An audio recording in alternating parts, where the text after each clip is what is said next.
an independent editorial analysis of Latin America's defense development and strategic role.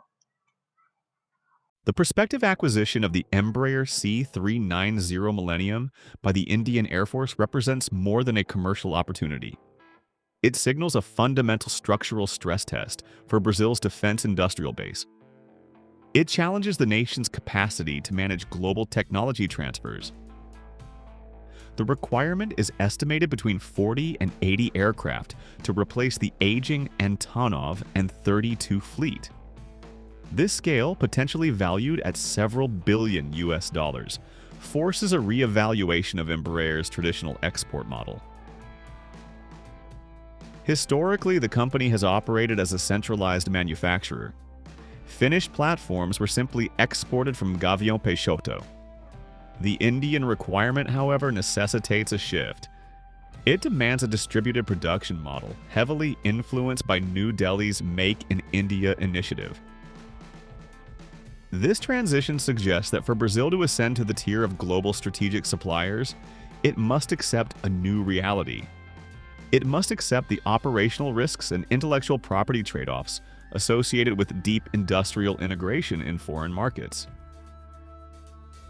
From an operational standpoint, the Indian theater presents a unique set of variables. It challenges the conventional doctrine of tactical airlift. The requirement to operate from high-altitude landing grounds in sectors such as Ladakh involves complex maneuvers.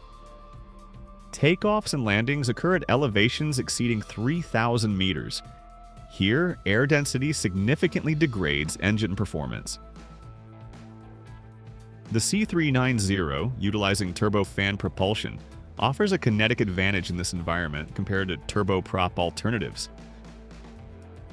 Competitors like the Lockheed Martin C-130J or the Airbus A400M rely on different physics. The efficiency of turbofans at high altitudes allows for faster transit times. It potentially enables higher payload retention in thin air.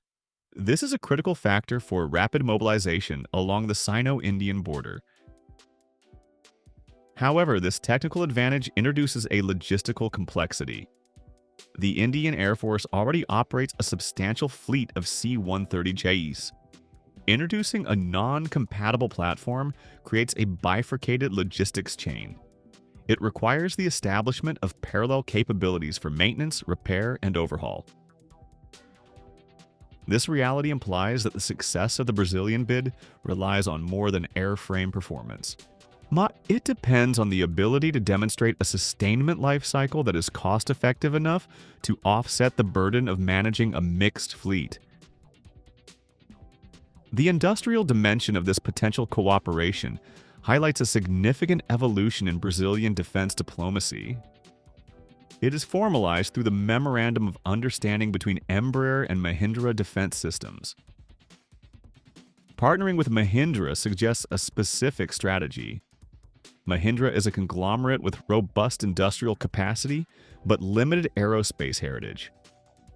This points to prioritizing political connectivity and manufacturing scale over immediate technical synergy.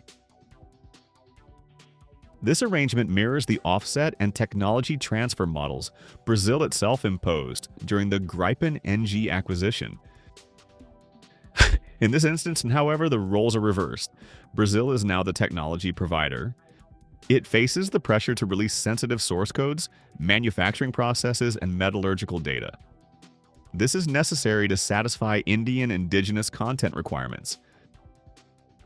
But it creates a strategic dilemma. While full compliance is necessary to secure the contract against American and European competitors, it inevitably has a cost. It dilutes the exclusivity of Brazilian aerospace intellectual property. There's a long-term risk that extensive technology transfer could empower the Indian industrial base. They could eventually develop competing platforms. This is a phenomenon observed in other sectors, where transfer of technology agreements accelerated the rise of new market entrants. Geopolitically, the C-390 bid tests the viability of a non-aligned supply chain in a polarized global security environment. The dominance of the C-130J in the tactical airlift market is underpinned by specific factors. It relies on the diplomatic and intelligence integration offered by the United States. For India, purchasing American hardware often comes with implicit security guarantees, but it also comes with explicit usage monitoring and potential exposure to sanctions. Brazil offers an alternative value proposition centered on political neutrality. It emphasizes the absence of heavy-handed end-user monitoring. This suggests that the C-390 is being positioned not just as a transport aircraft. It is a strategic hedge for New Delhi. It allows India to diversify its reliance away from both Western and Russian supply chains. For Brazil, this reinforces a key narrative. The C-390 is a sovereign asset unencumbered by restrictive export control regimes that often hamper U.S. defense exports. Nevertheless, the financial and organizational constraints of the Brazilian defense apparatus cast a shadow over this ambitious external expansion. There is a stark contrast between the domestic budgetary environment and the international pursuit. Acquisition programs at home face chronic delays due to fiscal austerity. Meanwhile, the push for international contracts is aggressive. This creates a dichotomy in strategic signaling. International customers often look to the domestic adoption rate as a metric of confidence. While the Brazilian Air Force has committed to the C-390, the pace of delivery is modest. The volume of the domestic order is small compared to the potential size of the Indian contract. This discrepancy might suggest to external observers that the sustainability of the production line is shifting. It appears increasingly dependent on export success rather than domestic demand.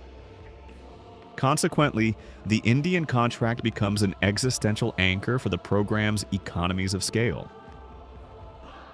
Without the volume provided by such a large export order, the unit cost for the Brazilian government could remain high. This would impact the long-term affordability of the national fleet. Furthermore, the integration of systems within the C-390 points to the complexity of modern defense supply chains. Although the airframe is Brazilian, critical subsystems are sourced internationally. Avionics and propulsion come from suppliers in the United States and Europe. This interdependence means that the platform remains technically tethered to the global Western supply chain. This is true even while Brazil markets the aircraft as a solution independent of major power alignment. In the context of the Indian tender, this requires intricate diplomatic navigation. It ensures that third-party component suppliers authorize the transfer of their specific technologies. It highlights a constraint often overlooked in nationalistic defense narratives. Complete strategic autonomy is technically unfeasible for complex systems in a globalized aerospace market. The competition with the C-130J 30 also brings into focus the distinction between proven capability and modern efficiency. The Lockheed Martin platform benefits from decades of operational data. It has a massive global user group facilitating parts sharing and interoperability. The C-390, being a younger platform, lacks this depth of historical data. To compensate, the Brazilian strategy appears to focus on the life cycle cost metric. It argues that the twin-jet configuration and modern avionics architecture offer lower maintenance requirements. This argument appeals to defense planners managing tight budgets. Yet it remains a theoretical projection until the fleet accumulates significant flight hours. The choice by India will largely depend on a philosophical procurement decision. It weighs the low-risk immediate capability of the incumbent C-130J against the potential benefits of the Challenger. Ultimately, the trajectory of the Embraer-Mahindra partnership serves as a bellwether. It indicates the maturity of the Brazilian defense industry. Success in India would validate the transition from a regional exporter to a systems integrator. It would anchor the C-390 program financially. Conversely, failure to secure the bid would reinforce the high barriers to entry in the strategic airlift market. The unfolding negotiation reflects a complex interplay. Aerodynamic performance at high altitude is weighed equally against the depth of technology transfer. This situation indicates that the future of Brazilian aerospace power is evolving. It is becoming less about the hardware produced in Gavião Peixoto. It is becoming more about the software of industrial diplomacy and the willingness to accept the strategic exposure inherent in globalizing national defense technology